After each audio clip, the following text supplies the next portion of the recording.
Okay, we're going to keep these media availabilities rolling.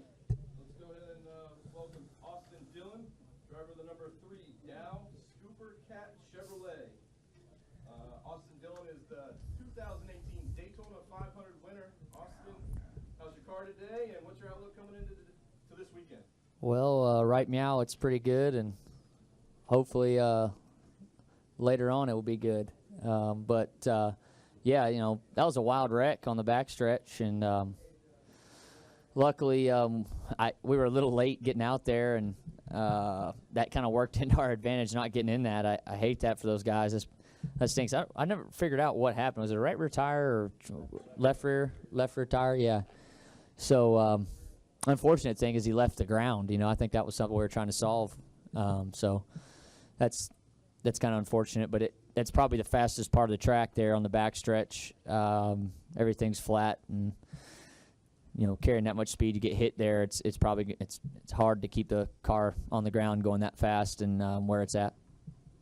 Okay, we'll go ahead and open it up to questions. Go ahead and state your name and affiliation. Starting with Kenny. Kenny Bruce with KennyBruce.net. Austin, when you see something like that, you know, we always hear drivers talk about whether they're going to go out and draft or not draft, and you know what can happen. Obviously, something like that. But when you see it, does it ever make you think that? Well, I guess what do you lose when you don't go out there and draft? What do you not know about your car? Well, you know, you want to make sure. The biggest thing is getting the travels right, that the car is not going to have something like that. I mean, I don't know if he ran over something or if he cut it himself with just being too low in the rear, or something broke to cut the left rear tire. You know, so.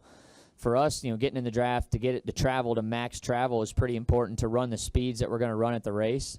So when the car travels and gets lower or higher, wherever it does, we know nothing's going to be hitting, dragging on the track. So that's kind of the reason we do it. And then also the drivability part of it is if you don't get out there, and you can't really get a good assessment by yourself how your car's driving.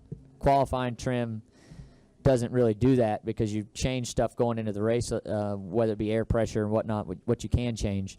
So you want to have a balance for your car and see if you can adjust it to make it drive better so you can stay in the gas longer into the race. But yeah, no, it's tough because you want to be in a. I think a controlled pack is pretty important, like a group of 6, not trying to make moves, but each person kind of swapping to see how their car moves around. That's pretty good. But you saw it right there. I mean, it got a little big, but.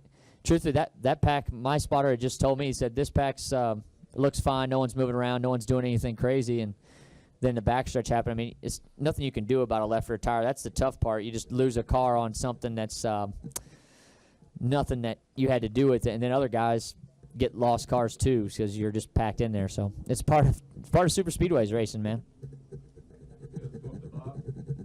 Bob Pockers, ESPN. Fastest speed in the first practice was right out nearly 203. Back in the fall, it was 197 and change. I mean, can you tell? I mean, can you feel any difference? Yeah, they feel, well, truthfully, I don't feel a whole lot different out there. But last year was a long time ago, I feel like. Yeah, they feel similar to what they felt like at Daytona, but you know, got more grip here. So I think that this place being so big, it kind of feels slower. You don't know the speed that you're traveling here because how big the track is. Daytona's a little bit tighter, and you're having to turn the wheel more because the radius of the corners are a little tighter. So yeah, it's just a different feeling. I don't feel much difference from the last race till now, other than I got a kitty cat on the hood.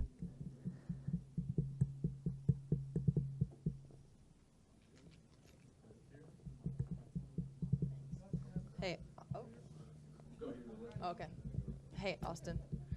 So a mutual friend of ours, Paul Swan, is on your pit crew. He played college football at Bowling Green. How does he kind of mesh with your crew, and how do you think his time at Bowling Green maybe helped him be a team member and do well successfully here with you now?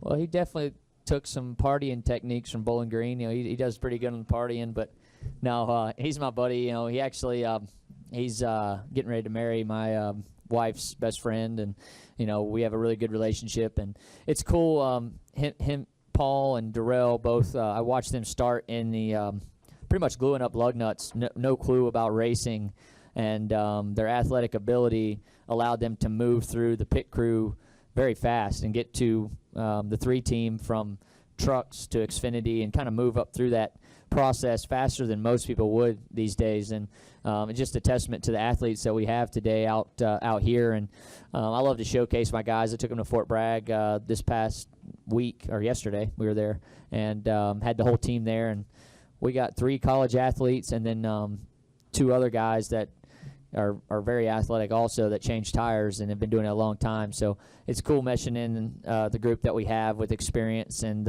youth. And I'm sure, you know, that college football background definitely has helped him with his mentality to grow fast. Okay, Justin. Dustin Long, NBC Sports. Ryan Blaney talked the other day about at Daytona with this rules package. Just he felt like the cars just got bigger and massive runs, more so than what they had in the past. I don't know if that's what you felt, and if you sensed that already in what little time you were on the track, or what the challenge will be for you guys because you haven't had this type of racing in a couple of months to get readjusted to that. Yeah, and I think people have gotten better since Daytona. I feel like the cars, people have figured out the package probably more than they have since Daytona, so that might be some of your faster speeds too.